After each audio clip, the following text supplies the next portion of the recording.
So Corey Smith, you're here in House of Blues in LA. Yeah, first time here. This is the first night of our Wants to Watch Moving On Up tour that Texas Pete is presenting. So it's an exciting night. I've been looking forward to this for a while, and it's cool to be here at the House of Blues. The first time I came to LA, which was just a few years ago, I stayed across the street and kept looking over here like, man, I bet that'd be a cool venue to play. So it's cool to be here, and this is only my third time to LA, so it still feels new and has that sort of, good energy, I guess. So looking forward to tonight. And I heard you went to Academy Country Music offices? I did. That was a lot of fun. Yeah? Yeah, the people there were really nice. A lot of times when you do those visits and play, it can be very stale. But their place was great. People asked questions and seemed to have a lot of enthusiasm. And they had an open bar. They were like, I could go make a drink. So yeah, that was cool. I was exhausted because we had flown over yesterday, and the 3-hour difference really is a big difference.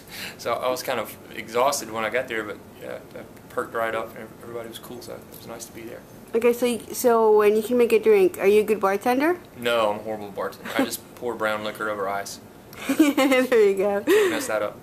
Okay, now you have your song, Ain't Going Out Tonight. Yep. I love that song. Thank you very much.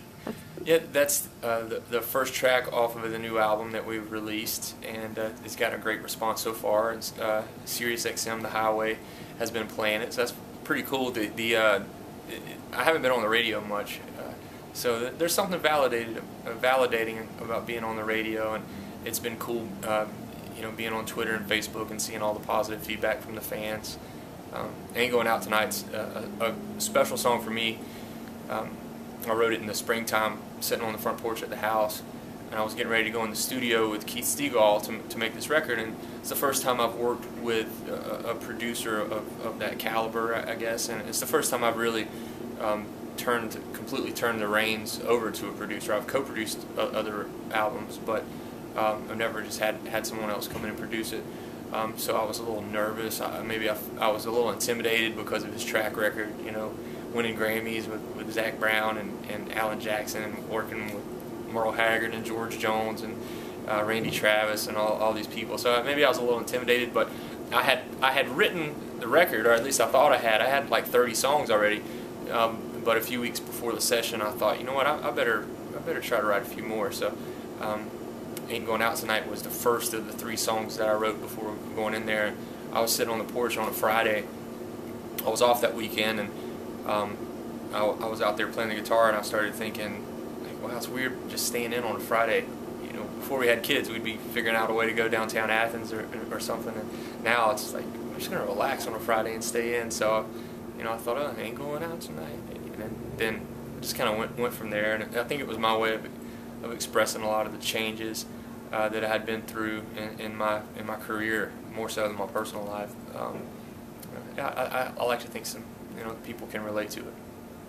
And now you're also working on a record? Working on the record. This is my 9th album, and we're over halfway done with it. I've pretty much recorded everything, so now it's just the process of working through the mixes and living with the mixes and deciding if we need anything else and trying to figure out exactly which songs I want to put on there. I've been working on this thing for a long time, and I actually finished 2 records since my last record, but I couldn't release them. I wasn't happy with them, so I scrapped them, and that led me to working with Keith. So we're at the place now where this is such this record's taken such a long time and so much energy and resources. I just want to make sure that that it's as perfect as it can be. So we're not rushing it. Okay, now if you could perform with anyone, dead or alive, who would that be? Ooh, Randy Newman, maybe. There's several. There's not just one. I'd love to just hang out with Randy Newman and pick his brain. But the same with Willie Nelson or Paul Simon. Any of those 3 I'd take, and they're all still living. So. Okay, cool. Thank you. You're a really cool guy. Thank you. My pleasure. Thank you.